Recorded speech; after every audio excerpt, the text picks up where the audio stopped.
This for posterity here. There we go. All right, now, hello and welcome to the first two of six capstone presentations. My name is Dr. Robert P. Shoemaker, and together with Dr. Lee Dong Wu, we co-teach COSC 4375, CSCI 4385, and COSC 4395 capstone. This class represents a unique blending together of our three different majors: computer science, computer information systems, and information technology, where students from all three majors work together for the first time on a seminal project. This year, that project theme was Internet of Things, or IoT. 12 weeks ago, 36 students pitched their ideas and 6 ideas were chosen. We're about to hear about 2 of those ideas today. Their charge was simple: to create an IoT device that people would buy and form a company around it. To be successful, each major would have to use everything that they learned in the past 4 years, as well as stretch themselves in ways they probably didn't think was possible. Today, we are about to see the fruits of their labor. As part of the Souls College of Business, the Computer Science Department has been tasked with creating high-impact educational programs to provide marketable and desirable skills for the East Texas region. Today's presentations will reflect that mission. Given the hard work and dedication our students have shown over the past 3 months, even amid the COVID-19 pandemic, they never slowed down, never gave up, and showed a remarkable passion for learning, which will serve them well in the industry for years to come. So I thank you all, the students, for stepping up to the challenge this year. To give you an idea of how active our 36 students have been this semester, we use Slack for internal group communications and file sharing, and yesterday, Slack kindly asked if I wanted to switch Capstone to a paid plan because we were closing in on the 10,000 message limit. I couldn't have asked for better students. So let's get to it. The first group we will hear from is Toddle Tech with the Techni-Toddle Baby Walker, the safest sit-to-stand baby walker for your toddler. The Techni-Toddle includes many interesting features such as a distance tracker and automatic braking system to prevent accidents. And with that, I will turn over control to Mr. King with the Techni-Toddle. Mr. King. All right, thank you, Dr. Shoemaker. And now I will be passing over to Mr. Rasco to lead us off at the start of the presentation.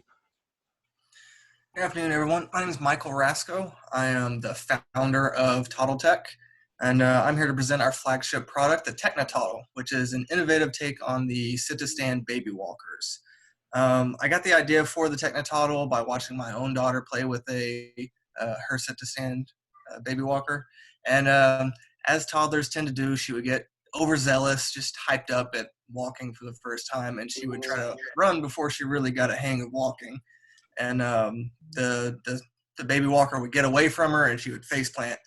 And she was never seriously hurt, but as a parent, anything that I can do to minimize the crying in my household is just a major boon to my own sanity, really.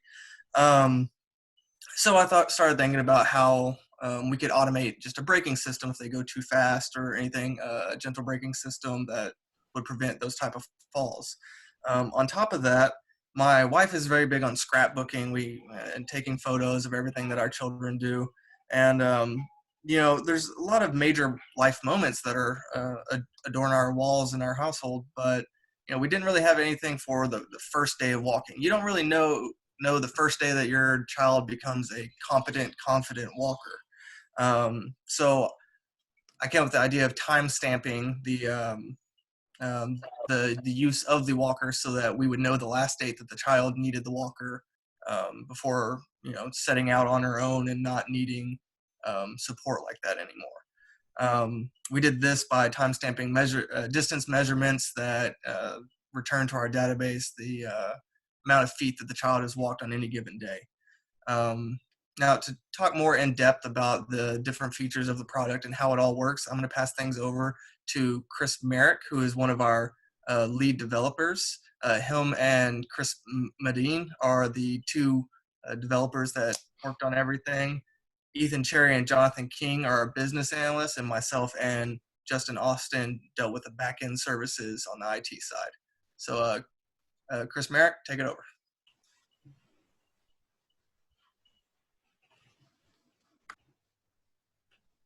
Sorry about that. So I will be going over device development. Moving forward, we noticed that with competing baby walkers, they were built very poorly. They were either too fast for the child, they would lose themselves and fall over, or they were built very front heavy.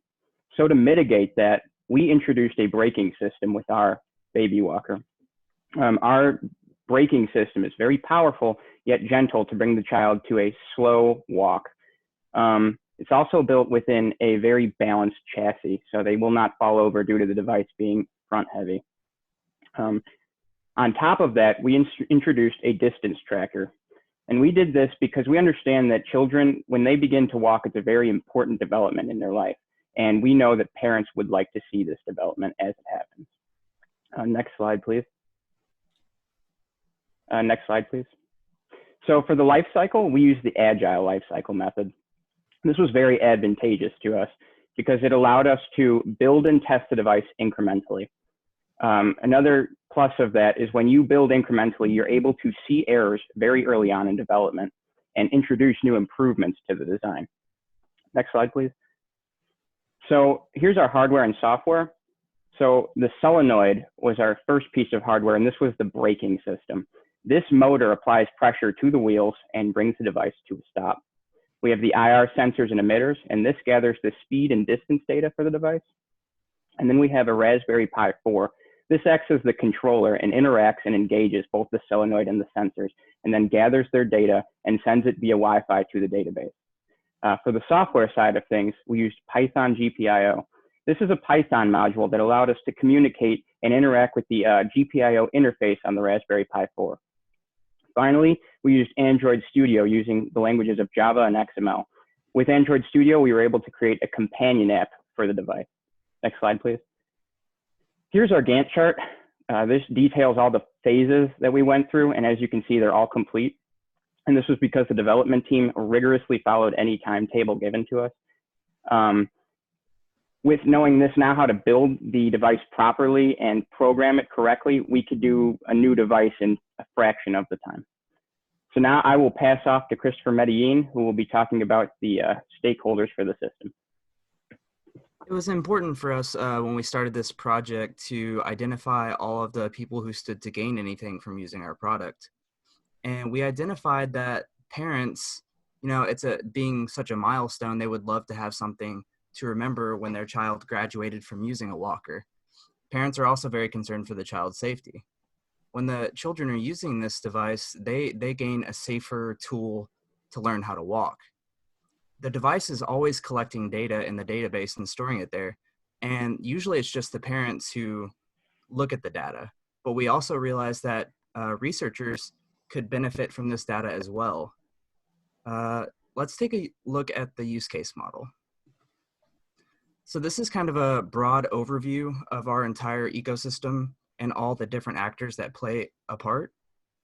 We have the parents who will interact mostly with the companion app. Using the app, they can register for an account and then update more personal information. The parents can also view any data that was recently sent to the database from the walker. The children only have to push the walker, but in doing so, it is tracking their distance, engaging the brake if they surpass the threshold, and also uploading data to the database. On the back end of things, the admin will have special credentials to access the database where they can manage any of the sessions and any of the user accounts. Let's take a look at the non-functional requirements. These are things that weren't really make or break for us, but they were nice features that we wanted to be sure to try to include. We thought that the device's battery should at least, for a minimum, run for 30 straight minutes before needing any kind of recharging. We also know that toddlers can be pretty, they can demolish stuff and they're very hard on stuff. So we wanted to ensure that our walker would stand up to the abuse of a child. And we also, in order to mitigate any data being lost, 10 seconds after the session ends, it is immediately uploaded to the database. It was important for us, just because our device has a lot of hardware on it, we wanted it to still be aesthetically pleasing and similar to other walkers that are on the market. And now that Mr. Merrick and I have given you all an overview of the device and some of the inner workings and how it all comes together, we'd like to show you a quick video about our product. This is the Techni-Toddle, a new and innovative product by ToddleTech. The Techni-Toddle allows you to monitor your child's progression while they are learning to walk, while simultaneously providing a safer experience compared to traditional child walkers. All right, we're going to begin by looking at the major components that make up this device. I'm going to start with the Raspberry Pi 4. It acts as the controller, and it interacts with the solenoid in the back and the IR sensors and emitters up here. So we have an IR emitter, which is constantly pushing out IR light to the IR emitter. And this gathers data for speed and distance of the vehicle. This data is then sent back to the Raspberry Pi 4, which is sent to the database via Wi-Fi. Next, we're going to look at the solenoid. So this solenoid receives power from this 12-volt battery back here. And so it's not in a constant pushed state. We have a relay which cuts power on and off. So when it does break that threshold for speed, the brake is engaged. We then have a power button which turns the device on and off. And finally we have a battery pack which powers the Pi. Here we will be demonstrating the braking system of the Techni-Toddle, which activates when the child using the baby walker surpasses a preset speed threshold. The brake applies pressure to the wheels, which slows the walker down. The companion app allows users to register for an account using an email and password combination. Upon account creation, users can then input more personal information.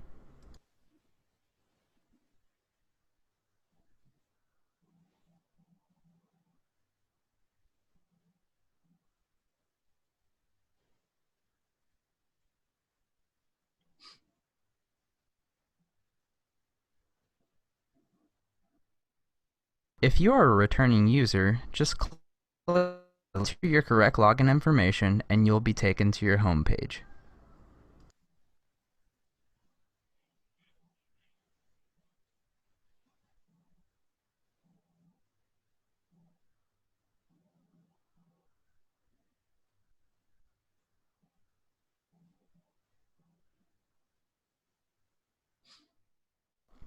Once at the home page, users can either edit their personal information or view sessions generated from the walker. Every walker session displays the date and time it was generated, the distance traveled, and how long the child was walking.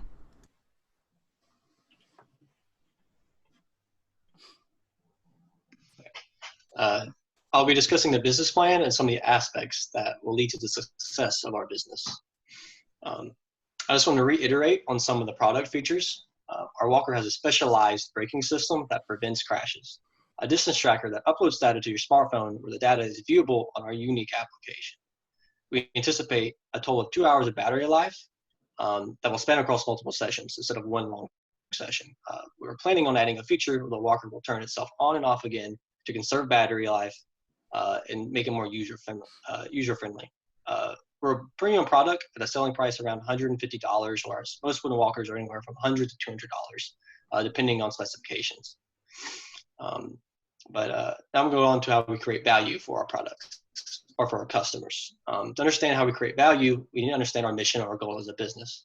Our mission as a business is to create the safest baby walker on the market that supports the growth of babies on their journey to walking.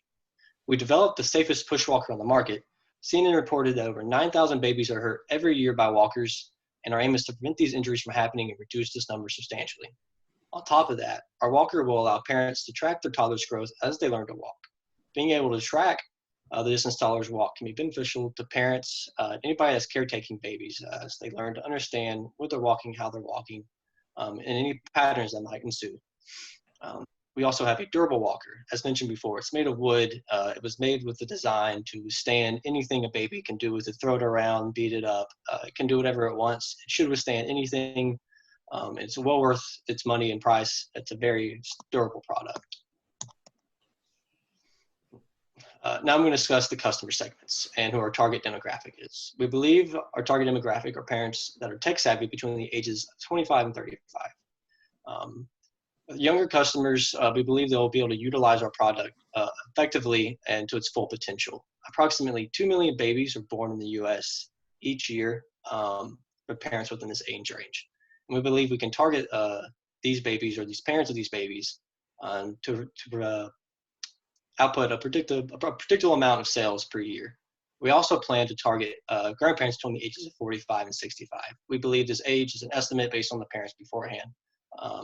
As well, we plan on selling our product directly through our website or through Etsy, a creation platform where we can create personal connections with our customers and maybe even customizable products that are unique to this specific customer. Now I'm going to discuss how we're going to sell or market to parents and grandparents. For mothers, we're planning on marketing the item as the safest and smartest way to track your child's growth and ensure they grow. For dads, we're planning on marketing the durability and quality of the product. Our walker is a quality and premium product, and it's definitely worth its price. For grandparents typically want to help out with newborns, especially the first grandbaby. And we believe that grandparents are willing to pay the premium price to ensure that their babies or their grandbabies get the best growing potential and the best products on the market. Overall, we believe parents and grandparents want the best for the toddlers.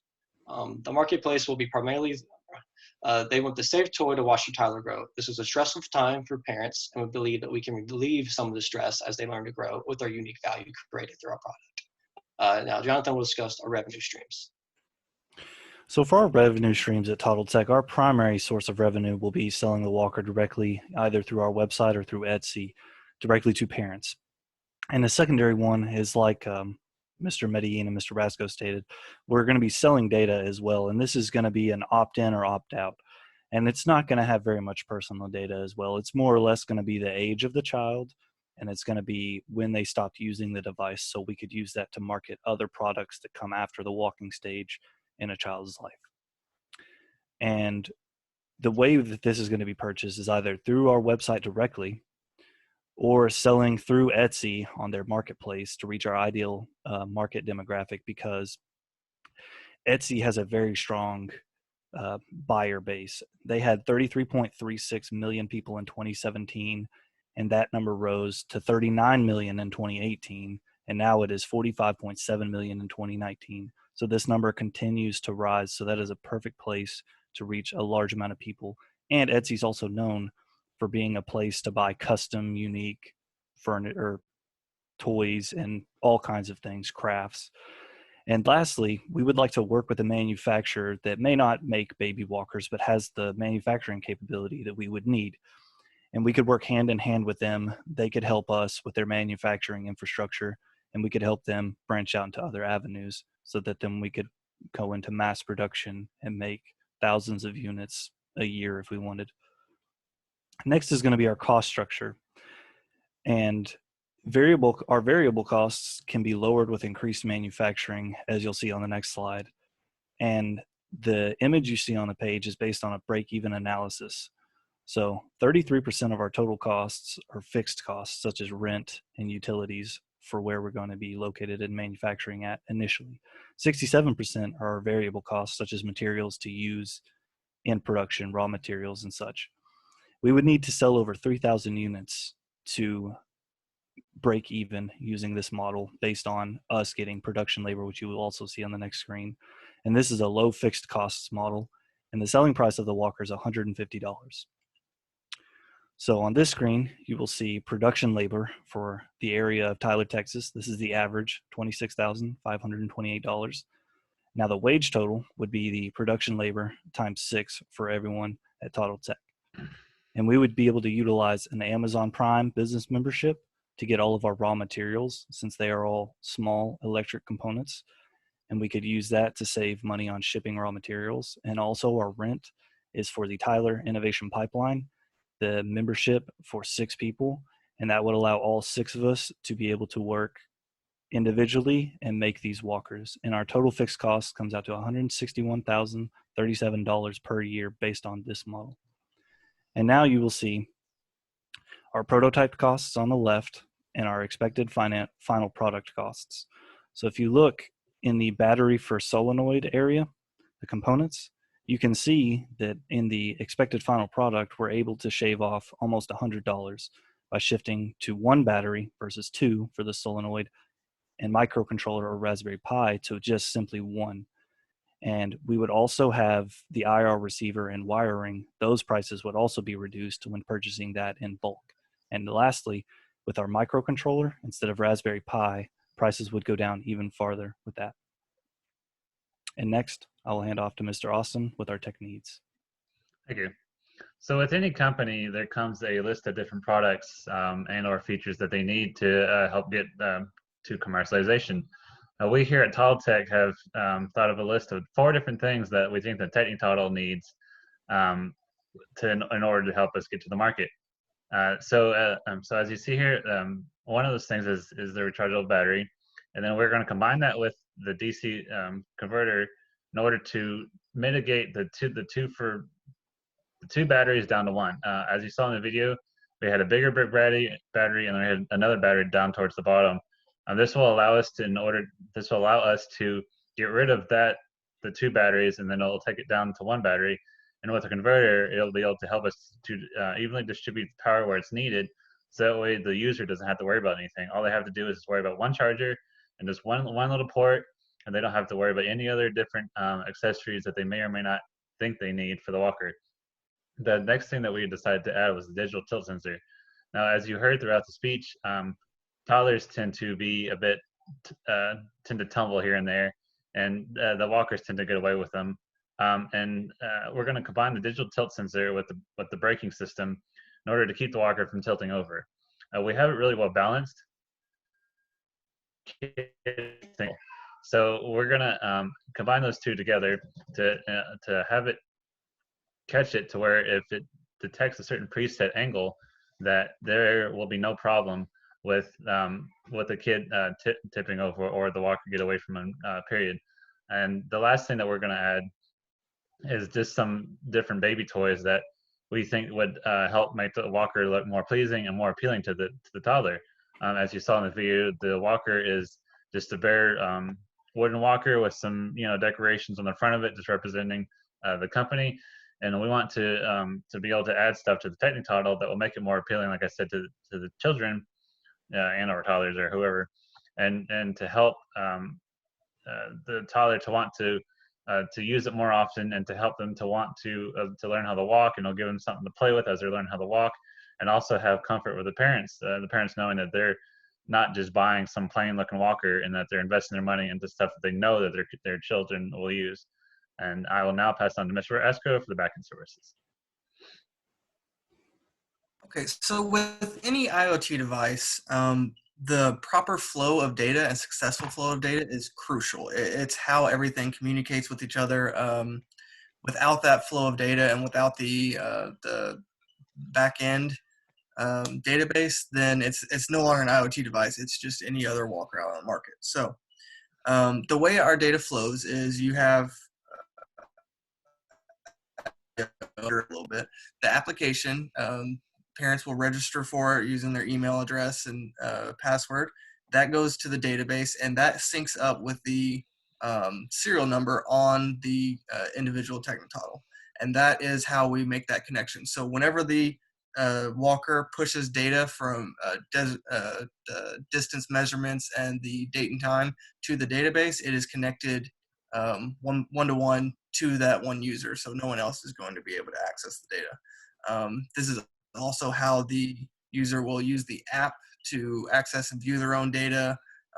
We are also in the process of making a certificate that would be just a pretty certificate that would be downloadable. So if your child hasn't used the walker in a month or so and they're confidently walking, you can actually look at the last date that the child used the product, and that'll be the child's graduation date that you can put in your scrapbook and whatnot.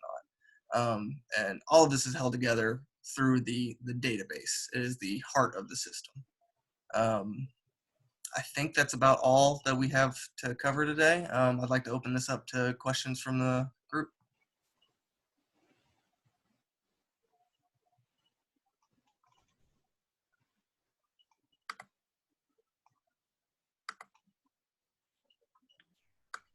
No questions, anyone? Actually, is there a particular format for questions, or we just jump in? You can just jump in. All right. By the way, this is not my first time to do this via Zoom, so guys, get used to it.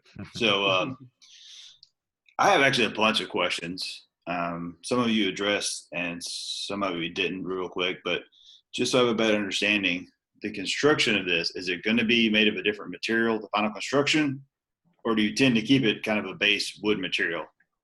The reason I ask is because you kind of went through some of the costs real quick, so I didn't know if I saw it or if that's factored in. It looked like most of it was electronics, and then that also goes into production, because I saw some of the production costs, which you tend to do here locally. So what's the final design specs for the actual physical device? You want to take that, Madane? Yeah, you can. We're going to keep it wood. We think that's a more elegant design, especially with its higher price tag. So we would like to keep, if you want to tag onto that, Chris. Yeah, no, I think wood is definitely it's a more premium option. Like when I went online to get an idea of similar things and how they were being built, all of the $200 walkers, they were all made out of that wood, and they all look really nice compared to the plastic ones. We want to associate this device with higher quality. Right. And to add on further to your question, we did actually have the wheels, casters, and wood in there. It was more towards the bottom, and I think I kind of just skimmed over that. But that comes out to about $34 for the walker itself total, and we have that calculated in. So, okay, so $34 per unit of materials is what you have invested in this. That is correct. Okay. No, not electronics, though. The electronics comes out to about, in the prototype, about $167 for the electronics. Yeah, I saw that. So I was just curious because I didn't see it real quick. So, so you're looking at $34 a unit to produce this thing. Yes, produce one. And yes, so, all right. I had a couple of, that was one of the questions I had, because I'm looking at this, and if you're making them by hand, that's going to be a lot of production costs, especially if you guys go viral. So, if you have to scale this thing, that's going to be pretty unruly. I'm not going to lie. Having worked with wood and electronics and things like that, it's going to be pretty tight for you. But my main concern, actually, for the most part, and a couple other things, is this data. How integral is this selling of data to your particular business model? Is that pretty key or not? It's a minor one. It's just something we would look into to help with market research, just to sell the data of when the devices stop being used, what age. That's the cutoff, more or less. So it's not really a main source. It's more of a secondary afterthought, almost. May I touch on that one? Sure, Yes, go ahead. So the idea of selling data, we did look at different professors and doctors that are doing research into child development that may be interested in, the average time that a toddler uses the walker and things like that. But also, and this kind of ties into what you were talking about, mass production wise, is what we had talked about. Our ultimate goal would be to become sort of a subsidy of a larger toy company. Not one of the major ones. Am I allowed to name major companies here? Is there any rules to that? Okay.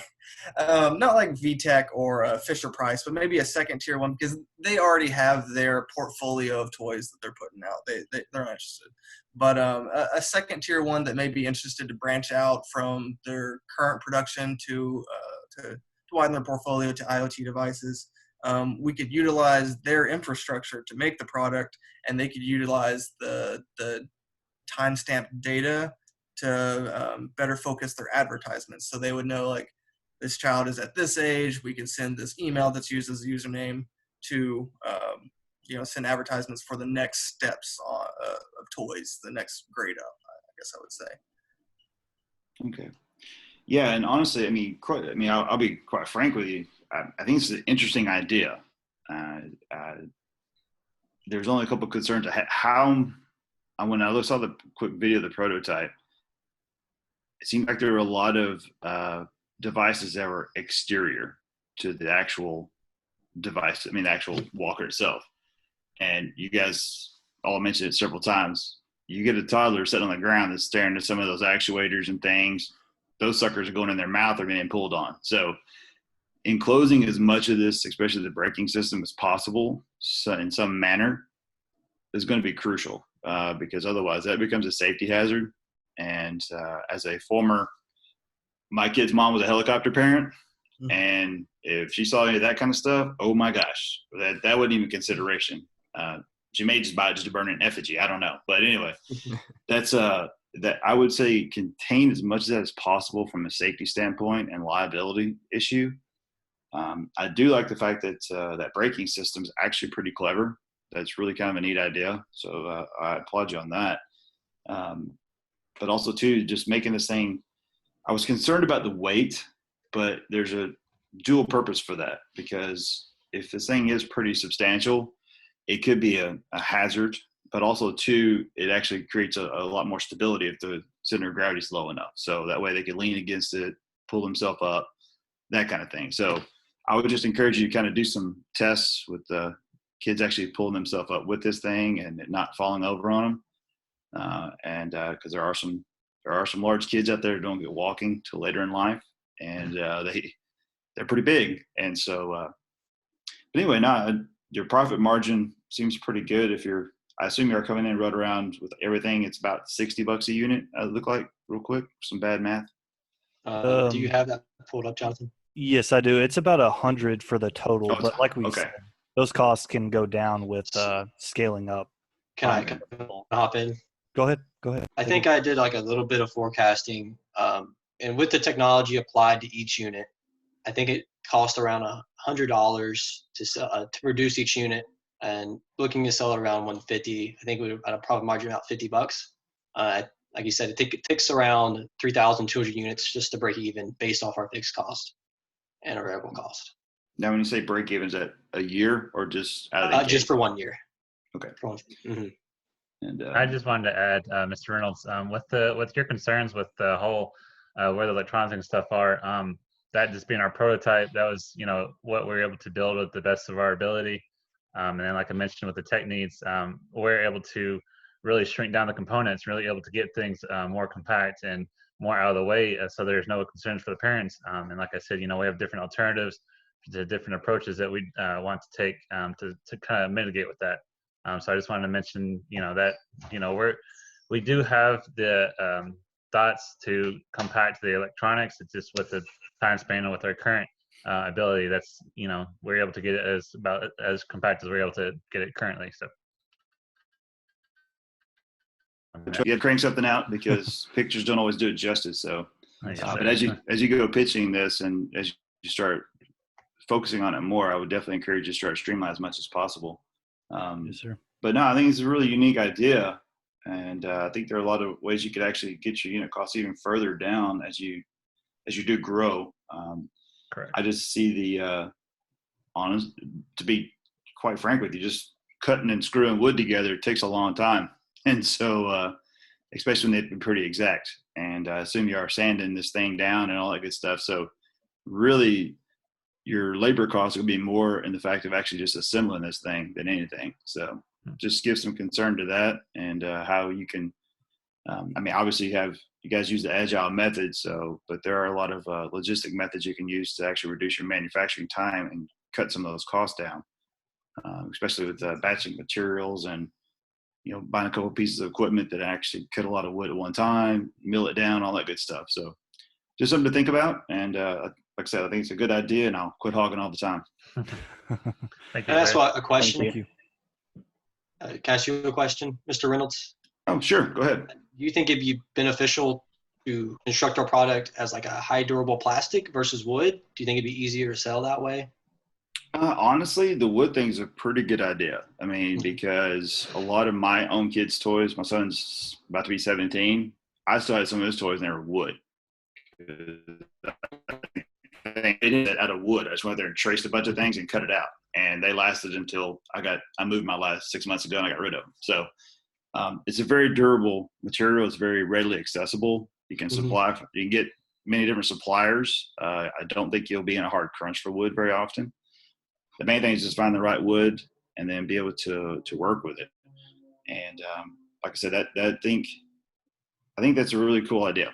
I mean, I have to admit, I tend to shy away from plastics for a couple of different reasons. Sourcing it can be quite difficult, but also too is just the actual things that go into the actual plastics. Not everybody's cool with that. And especially with this day and age of a more organic kind of nature and getting back to basics, I think the wood would be a much easier sell. But also too, if something goes wrong, you can always unscrew it and fix it and screw it back together. So, Yes, sir. All right. Thank you. I appreciate that. And that, I mean, that we could market that too, that it's an all natural, no chemical kind of thing. GMO free. Yeah. well, before you do that, you may want to figure out where your wood comes from, unless you're cutting it down yourself. That's true. Any other questions from anyone? Sure.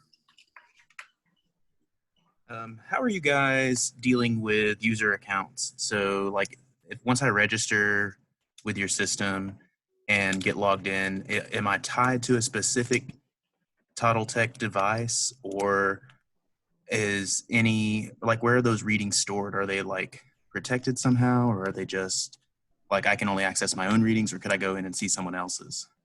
For now, you would be tied to one device. And then when you access on the app, you'd only be able to see just your readings, no one else's. There's a serial number on, well, the idea, we just hard-coded a serial number into it for the prototype, but the idea is to have a serial number laser etched into the device, just like the logo was laser etched into it. Okay, so you would enter that whenever your first launch of the device, you'd go in and just put the serial number that ties you to that device. Okay. So I guess you could use multiple devices, like if you've got twins or just two young kids or using a walker. Tie them both in using one app and one account, yes. Okay, cool. Thank you. Thank you for the question. Is there anyone else? Any other questions? Further questions? Well, what do you think the next steps are? What do you plan to do in the next couple of months? I guess from a business side, it's just learning how to refine our processes. How can we make this the easiest way possible to produce it quicker? Exactly. I feel like that's our biggest barrier. I mean, we can have a good product, but like I said, we have to put out a decent amount of units to make a good profit if we're going off our cost. So definitely being able to add a few more features that were time crunched and weren't able to add. I know that we had a few that we'd like to add and a few bugs that we ran into. So we'd definitely be working on those bugs and trying to just perfect it because I know that we're getting there and I know that our team's working really hard. So know that we're able to push out a really good product if we just had just a little more time. Also taking the numbers and trying to crunch in raw materials as well, get those numbers down as low as we can, source out all the raw materials we can, find the cheapest and the best, and then just get those variable costs down. And covering the rest of those exposed components would definitely be high priority, covering the solenoid so no injuries can occur. Yeah, the CS guys have their work cut out for them in that part. Like we still, because we have the prototype and it's right now one walker, one user, and we did design it to scale, but like we have a lot of things that we will need to iron out to make it to where someone could have multiple and all the walkers. It's yeah. My main concern is just being able to reach out to someone that would be able to market it, because I don't think that it is feasible right now for just the six of us to continue cranking out one at a time to work on this. I feel like we need to push the idea to someone that already has the infrastructure. So that's my main concern. Okay. I'll say, do you mind if I chime in, Dr. Schumacher? Do we have enough time? No, go ahead. Just a little bit of background on me. I've been part of two startups in the past. One was in a tech space. And so let me encourage you to the fact that all of you are always selling all the time, whether the CS person or not. or you're the designer, everyone should be talking it up at all the time, because that's how you get traction. And you all have different circles. But I will say right now, all you need to do is get a good working prototype. I say all. One of your more successful things is going to get a good prototype working that you would let your own kids play with, or let someone else's kids play with, and not feel bad about it. And then you have the power of social media, and all you need is one good parent to have a parent to have good success, and they tell their next friends, they tell their next friends, and that is honestly how you build that brand loyalty. And then you have the follow-ons, but you need your early adopters that are willing to do that. And so just finding those folks is going to be your key. And then you get enough traction, I guarantee you, one of these bigger companies will want to swoop in and do business with you. But then that gives you some leverage, so that way you can make your actual better assessment of what you want to do. But yeah, I would work on refining this and selling at the same time. I said save it, find some guinea pigs. And so, no, I think I did have one other question too, and I lost it. I was making a whole lot of notes, so I apologize. But the Etsy thing, do you really think that's a good channel? Well, at our current scale, yes. Okay. What is their percentage now they take for that? Actually, I haven't. Have you looked it up, Jonathan? I have not. That is a good question, though. Because what's going to happen is you need to look at this, because as you start, and I say this because you're storing data somewhere, you need to have I assume you're doing AWS or a cloud, something like that. So you're going to have those hard costs of just having a system running, whether there's no clients or not. Data storage, yes. And so you're going to have that concern, which is going to cut into your finances. You're going to have Etsy's going to take a little bit of piece. And then if you go finding other distributors, they're going to take a piece. So now your $50 margin gets whittled down real quick just by doing nothing. I mean, just selling one, if nothing at all. So look at that. I mean, a direct may be a better way to go for you. You do have to have a marketing expense to go with that. But it may be more advantageous. It just depends. I would say just look at that, because there are some costs associated with just selling this thing. Mm-hmm. Thank you, Zach. Thank you. Also Yes, sir. suggest Thank you. leveraging the innovation pipeline. I mean, there's plenty of entrepreneurs within the innovation pipeline that have already trailblazed paths before you. So, it doesn't hurt. Talk to them, see what they've done, and maybe that'll help you to refine your strategy as well. Yes, sir. But yeah, I think you have a winning product here. I do not want to see you let this one die on the vine, and I don't want to come back and see Amazon shooting ads for a product that's similar to this 2 years from now. So yeah, I would try and pursue this if you can. Yes, sir. Sir, thank you. Hopefully. It's hard once you graduate, the team splits up and their jobs and whatnot. I legitimately would like to market this somehow. It's a time crunch. Just like class was a time crunch, getting it marketed while we're all still able to be available for the project is also a time crunch. So honestly, easiest way is probably just to all of y'all make a group chat or whatever outside of school when y'all all leave from this group, and just make another one in a group message. That's kind of what we were thinking. Good Well, idea. I do plan to leave Slack open for a while, so you do have that.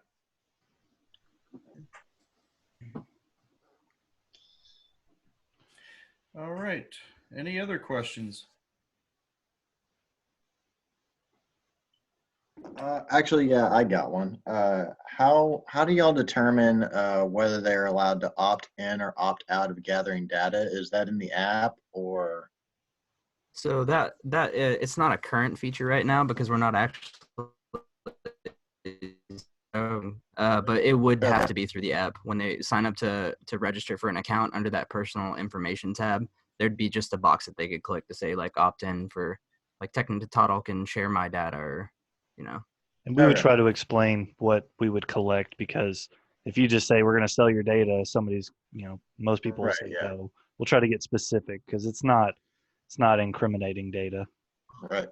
with everything, you're going to have a disclaimer. There's going to be a little bit of legalese in there. Even for we did user manuals. I put in a proper use disclaimer in mine, saying that while our product is meant to mitigate falls and things like that, we don't claim that it is 100% mitigation, and we're not liable for any risks and such. So we would have to add stuff like that into it.